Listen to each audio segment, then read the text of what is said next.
Porque a criança é anarquia em vida, né? Tipo, ela não está mediada por nada, ela não está domesticada ainda, né? Os professores e os pais afirmam autoridade porque sabem que a criança é mais forte que eles.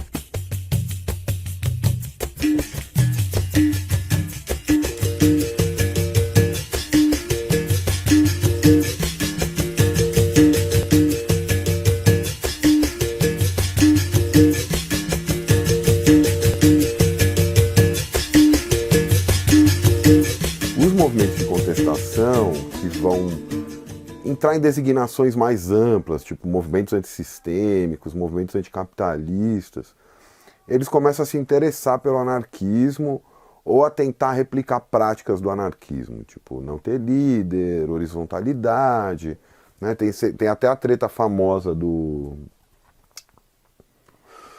Richard Day com o John Holloway. John Holloway escreveu Mudar o Mundo sem tomar o poder sobre os zapatistas, né?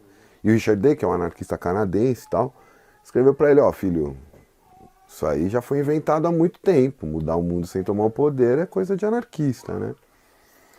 Então criou essa ambiguidade, assim, que às vezes funciona como captura do anarquismo, em torno de um discurso democrático, em torno de uma certa tentativa da esquerda de fagocitar o anarquismo e não compreender as diferenças abissais que existem entre uma prática estatista e uma prática anti-estatal e antipolítica, né?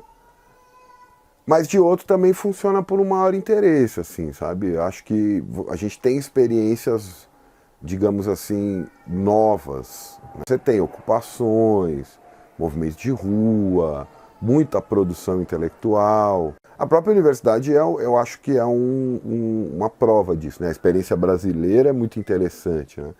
Quer dizer, um velhinho anarquista, oriundo da tradição mais sindicalista, que era o Jaime Cubeiro, reabre o Centro de Cultura Social e vai procurar jovens professores que estavam pesquisando anarquismo, o Edson, a Margarete, mais adiante o Silvio, o Sérgio Norte, enfim. Então, a universidade é uma prova dessa passagem, desse ganho, mas quer dizer que o que é interessante é como que as práticas mais radicais, mesmo, por exemplo, no campo da sexualidade, então, né, o queer, pessoas que tentam negar ou recusar essa identidade de gênero, acabam caindo no anarquismo, né?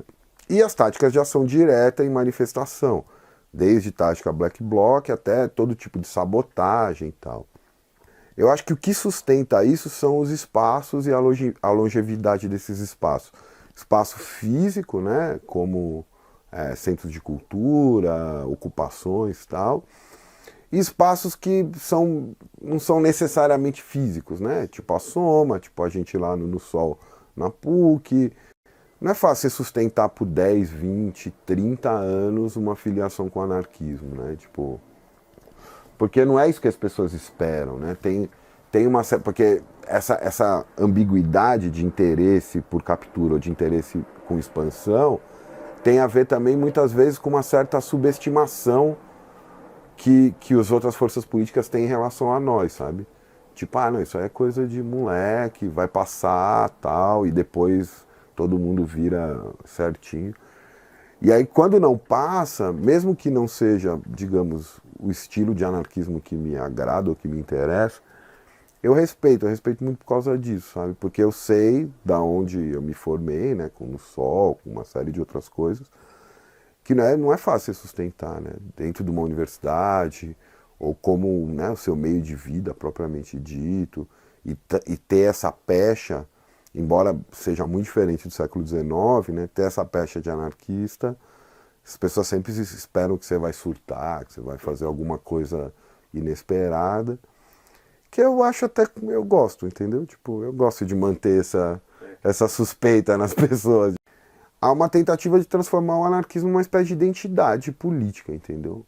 Então, que não tem nada a ver com anarquismo. Então você compra a camiseta anarquista, o livro anarquista, sei lá, põe uma frase anarquista na sua rede social, E a gente sabe, a história da anarquia não é isso, né? Tipo, você tem uma relação de prática contínua, você tem uma relação de modificação da própria existência, você tem uma relação de como você passa a viver nesse mundo. E aí não se trata de ficar distribuindo nem caçando carteirinha de ninguém, mas assim, se trata de falar para as pessoas assim, pô, olha para você, tipo, sua prática realmente... E não é uma diferenciação também de teoria e prática, mas assim, você realmente tem relação com essa prática ou isso é só uma identidade? Se é só uma identidade, não interessa, sabe? É óbvio que o mundo não é anarquista, é óbvio que você está dentro do capitalismo, é óbvio que você está num mundo onde tem Estado, onde tem autoridade. E é óbvio que você vai ser anarquista na medida em que sua potência, né, na medida que você pode, no sentido de poder, no sentido do verbo, não do substantivo. Então, muitas vezes você vai entrar em contradição, muitas vezes você vai não conseguir agir como você gostaria de ter agido, mas isso não invalida o fato, assim, para mim, indiscutível de que anarquismo é um estilo de vida. É só você ler a vida do Bakunin, a vida do Proudhon, a vida do Max Stirner, que enfim, não era um anarquista declarado, mas tem relação com isso. Não eram pessoas convencionais, né? Talvez se o comunismo hoje tenta se atualizar em torno da ideia do comum, eu diria que o anarquismo tem a ver com o incomum, tem a ver com a singularidade, tem a ver com o que há em você que não se confunde com o igualitarismo nivelador, entendeu? Porque parte do princípio da liberdade. Eu gosto muito, né, da tradução que o Passetti faz para o que o Stirner chamava de associação dos únicos, né? É assim, cara, mano, é óbvio que, tipo, várias coisas na sua vida entram em contradição com o fato de você ser anarquista, porque ser anarquista é se colocar contra o mundo, ponto. Segundo, o anarquismo, ou a anarquia, pelo menos para mim, não é uma política, né? No sentido de que ela não atua na sociedade para produzir maioria. Ela é uma antipolítica e, portanto, ela exerce a coragem de ser minoria. Entendeu? Quer dizer, somos minoritários, inclusive numericamente, e não há problema nenhum nisso. Eu não quero convencer ninguém, eu não sou pastor, eu não sou profeta, eu não sou porra nenhuma disso. Então, o que tornaria isso possível é você se associar em torno de uma prática terapêutica como a Soma, onde você vai ter pessoas que mantêm uma relação de associação com você que são duradouras, pessoas que vão manter relação de associação que são efêmeras, né? Sei lá, já que eu estou falando com você, vou usar esse exemplo. Né? Você monta um grupo, você está vivendo uma experiência anarquista e você não precisa distribuir nenhuma carteirinha para as pessoas que estão fazendo o grupo com você, e ainda que essas pessoas não tenham relação nenhuma com a Soma, eu pelo menos leio a Soma assim, elas estão vivendo uma experiência anarquista, ponto. As consequências disso, as causas tal, deixa para quem acha que o mundo é um encadeamento lógico de questões. Ele não é, o mundo é, como diria o Camus, o mundo é um absurdo. Né? E abraçar o absurdo, viver o absurdo, tem muito a ver com isso do anarquismo. Não se trata de acreditar ou não acreditar que vai haver revolução. Se trata de viver o anarquismo aqui agora. Se algo que se chama de revolução, que tem uma série de problemas, enfim, está nessa chave moderna da política, acontecer, tanto melhor. E provavelmente os anarquistas estarão do outro lado no dia seguinte, porque, né, anarquismo é, antes de tudo, contestar a ordem estabelecida. Mas enquanto isso não acontece, essa coisa, né, que o Foucault trouxe muito para a gente, né, as leituras do Foucault trouxe muito para a discussão do anarquismo. Cara, é uma relação de si consigo mesmo, tipo, não no sentido liberal, egoísta, individualista. Tá sempre em avaliação, por você antes de mais nada. Não por ninguém que vai apontar e que vai dizer que você é ou que você não é. Mas assim, pô, e claro, e como tudo na vida, talvez você vai ter momentos onde você tá mais envolvido com isso, tá mais imerso em determinadas práticas, e momentos que ele vai estar menos. A relação de amizade é um lugar onde não entra a política, entendeu? Outro dia eu estava conversando com os amigos que nem são anarquistas, né? Tava essa discussão assim, não sei o que, fulano e cancelamento e o caralho. Eu falei, cara, isso é um bagulho que não entra na minha cabeça. Por quê? Tipo, bom, a gente é amigo há muito tempo. Cara, ainda que você faça algo que seja socialmente tido como uma merda absurda, a opinião da sociedade não é maior que a amizade que eu tenho com você. Então eu quero que as pessoas se fodam o que elas acham. Claro, isso não quer dizer que existe uma áurea em torno da nossa amizade. Ela pode acabar, como várias amizades acabam.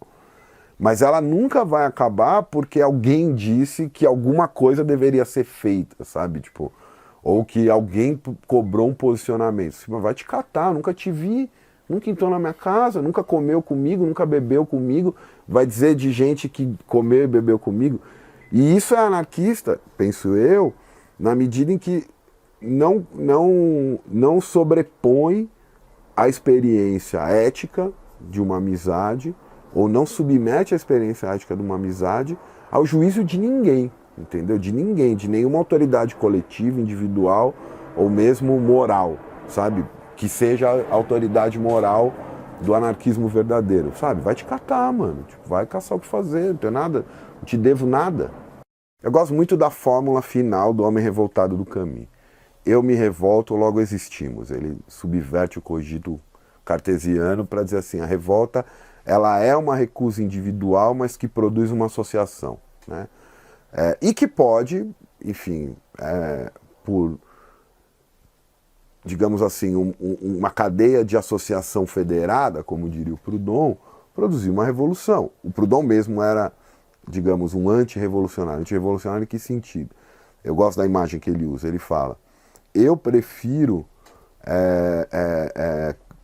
acabar com a propriedade em fogo brando do que criar um incêndio que vai produzir a necessidade de repô-la, né? Então, quer dizer, quando se derruba um governo, e a história mostra isso desde o Cromwell na Revolução Inglesa, no século XVII, a tendência é que outro se apresente como soberano.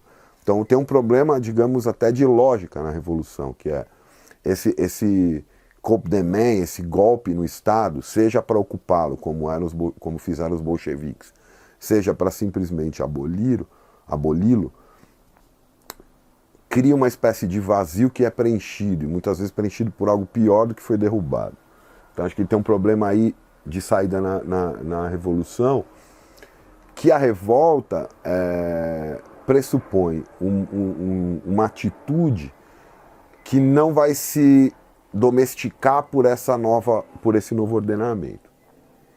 Agora, nos tempos democráticos que nós vivemos, eu acho interessante falar em revolução, desde que ela seja atrelada a essa atitude de revolta, né? Não se trata de você criar uma dicotomia entre revolta e revolução, mas trata de você entender que uma revolução, quando ela é inscrita no ordenamento político, ela automaticamente mata a revolta. E aí acabou todo o caráter interessante dela, né? Por exemplo, mesmo Bakunin, que era um revolucionarista, né? Tipo, era um cara que acreditava na revolução, é muito interessante que no debate com Marx ele vai fazer essa diferenciação entre o que ele queria como uma revolução política, e se você pensa de uma certa maneira a história moderna, essa revolução foi sendo inscrita no ordenamento jurídico, né? Então, por exemplo, o que é o estatuto do impeachment numa Constituição, se não uma espécie de revolução pacificada, né? Quer dizer, então, desde lá do Tratado sobre o Governo do Locke, que ele reconhecia o direito de insurreição dos povos, a partir do momento em que esses acreditassem que o soberano não estava cumprindo a sua parte no contrato social que, né, juridicamente, pela ficção jurídica, funda o Estado moderno. Você se insurge, né, contra isso. Ele vai chamar isso de direito de insurreição. Esse direito de insurreição, hoje, está inscrito na maioria das constituições democráticas, porque você pode depor esse sujeito, seja por meio de um acordo dentro do parlamento, nos regimes parlamentaristas, seja nos regimes presidencialistas, pelo Estatuto Constitucional do Impeachment. Isso mostra como que hoje o anarquismo, primeiro, né, ele mantém a sua atualidade, porque a crítica histórica dele estava correta, né? O que se chamava de revolução no século XIX se tornou um movimento quase de atualização da ordem, né? Então, no mundo hoje onde tudo é democrático, o que você vai fazer com a insatisfação das pessoas? Bom, participem do processo político, porque daí você pode colocar a sua insatisfação, você deve ser maduro o suficiente para saber que a sua insatisfação não será incorporada totalmente, ela vai entrar num processo de negociação, e a resultante disso é algo que supostamente agrada todo mundo ou agrada a maioria. Então, nesse sentido, é por isso que as manifestações, digamos, mais espetaculares do anarquismo no século XXI são revoltas e não processos revolucionários. Porque ela não quer entrar nesse processo. Né? Porque se ela entra, né, se você pegar, né, bom, a partir do final do século XX, todo o movimento antiglobalização que tinha uma presença anarquista. Né? Ele não era um movimento anarquista, mas tinha uma presença forte anarquista. Bom, eles foram sendo escanteados, perseguidos dentro do próprio movimento, especialmente os praticantes da prática do Black Bloc. Os movimentos pós-crise de 2008, né, que expuseram o esgotamento do que se chama de neoliberalismo, como na Grécia, como no Chile em 2011, como em partes da Espanha em 2011 também, até em partes do que se chamou de Primavera Árabe. O que isso fez? Produziu uma nova representação política. Então, um novo partido de esquerda na Grécia, um novo partido de esquerda na Espanha, que em muito pouco tempo se tornaram mais um partido no jogo eleitoral. Ver o que é a Syriza hoje na Grécia, ver o que é o Podemos na Espanha, ver o que são, inclusive, representações partidárias, por exemplo, nascidas ou potencializadas pelo juiz de 2013 no Brasil. Então a revolta, ela é não só a maneira como se manifesta o anarquismo hoje, como ela é a forma que impede que ele seja capturado por esse regime de representação. Porque a criança é anarquia em vida, né? Tipo, ela não está mediada por nada, ela não está domesticada ainda, né? E ultimamente eu tenho pirado muito nisso, né? Porque eu virei pai e é louco isso, tipo, é curioso assim como que você percebe esse ímpeto de se lançar no mundo e como existe todo um aparato que chamam de micro para, inclusive, tentar diminuir, mas que é a própria fundação da sociedade autoritária e capitalista. Porque qual que é o lance?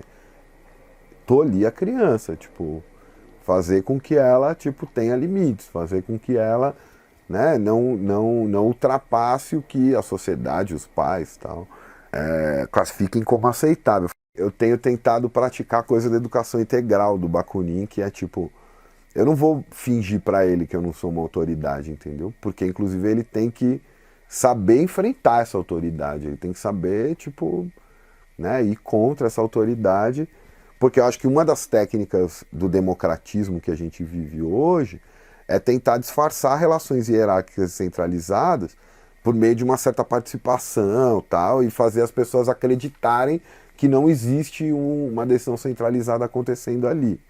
E ele vai, como ele já me surpreende, tá com 1 ano, entendeu? E ele surpreende o tempo todo, entendeu? Tipo, e acho que viver isso é difícil agora eu traduzir para você em termos racionais, em termos de linguagem.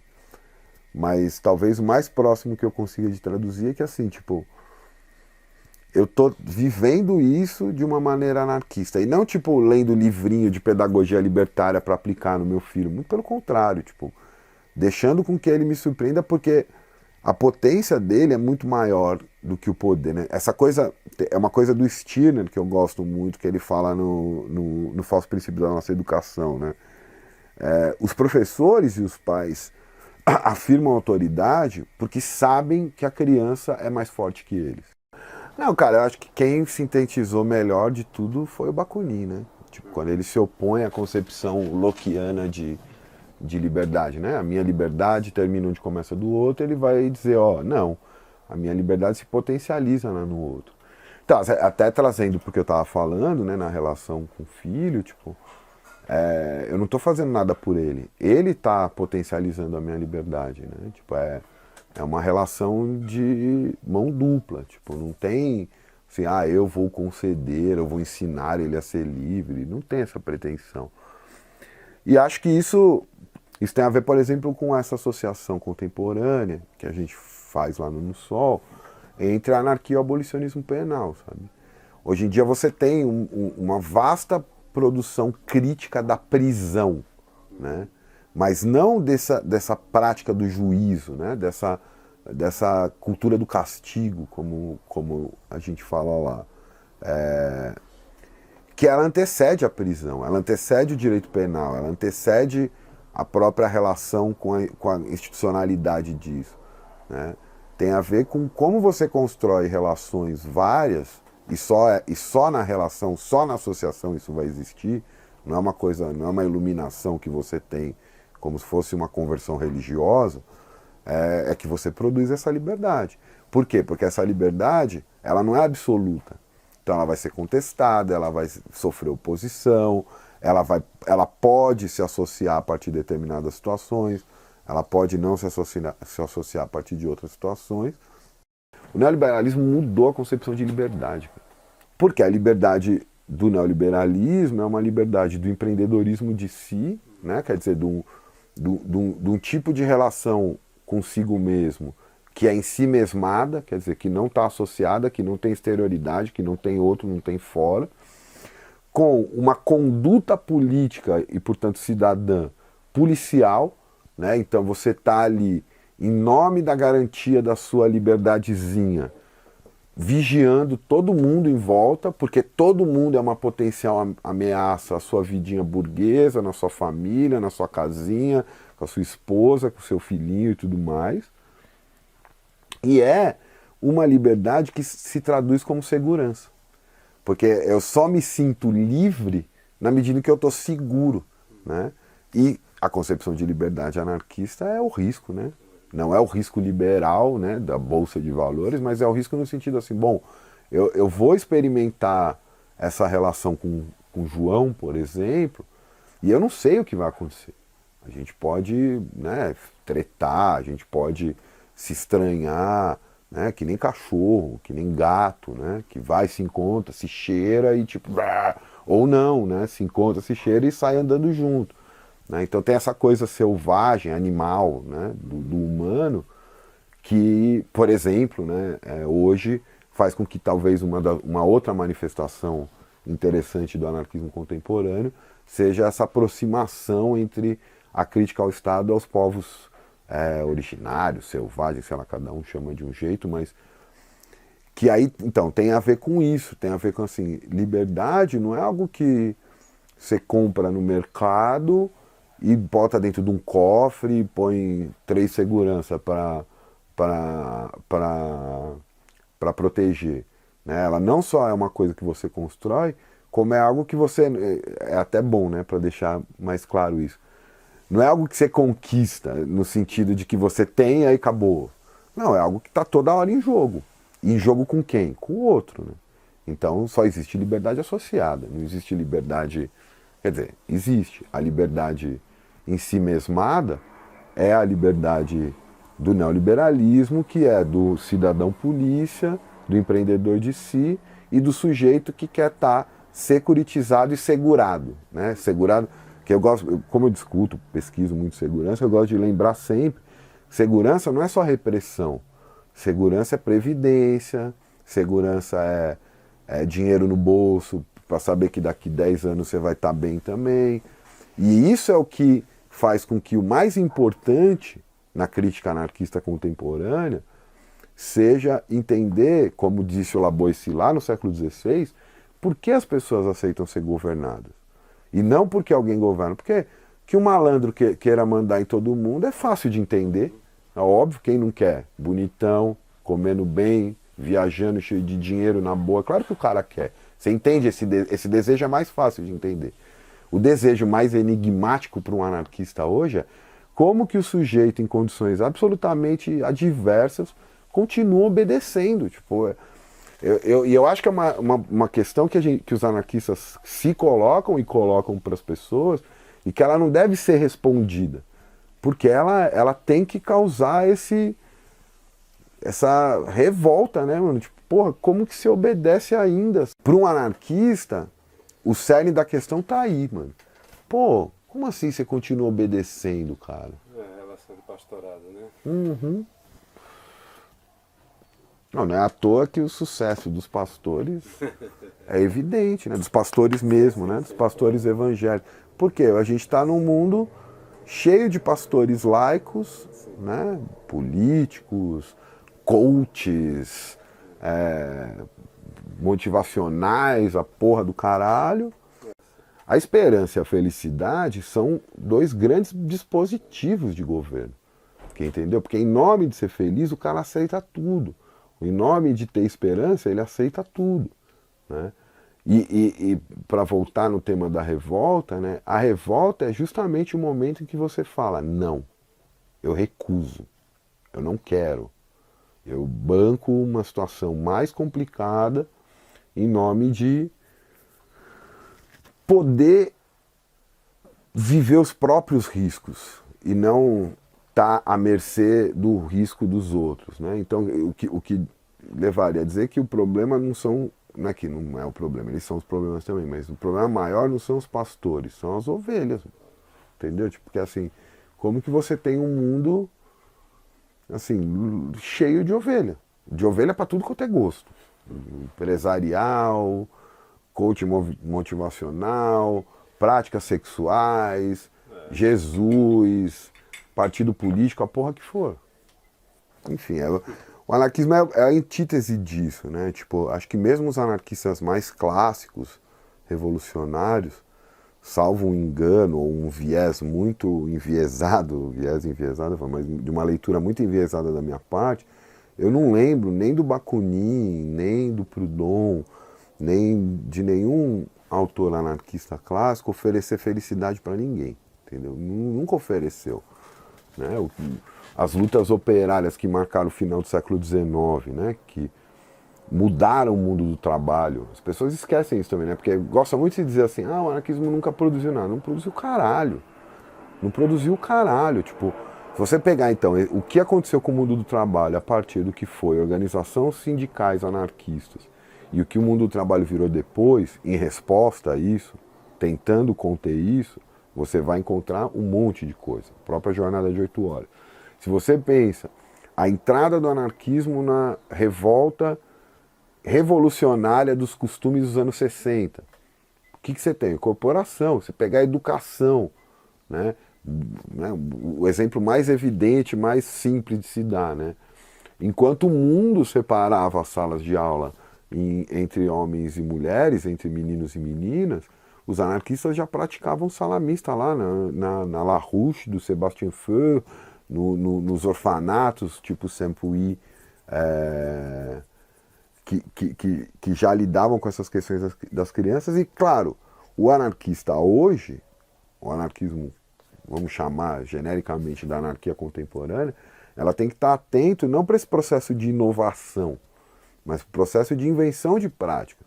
Porque foi isso que conferiu a potência dessas outras experiências dos nossos antepassados, sabe? Dessa força estranha que habita o mundo chamado anarquia, entendeu? Que, como diz lá o Christian Ferrer no texto dele, é uma pereba negra que mesmo na cidadezinha mais remota vai ter vai ter dois, né? E que tem a ver com essa coragem de ser minoria, entendeu? Não estou preocupado se o que eu vou dizer vai agradar. Isso não quer dizer que eu vou propositalmente dizer uma coisa desagradável. Não, é assim, eu vou afirmar o que é a prática da minha associação. Se pessoas interessantes se interessarem, maravilha. Se elas não se interessarem também, segue o jogo, entendeu? E essa é a singularidade do anarquismo, eu acho. O anarquismo é a afirmação de prática. Ele não é uma tentativa de convencimento para a produção de hegemonia em nenhum sentido. E ele não é uma proposta universal para ninguém, entendeu? Tipo, é uma prática. E como prática, ela não está inscrita em nenhum manual, entendeu? Tipo,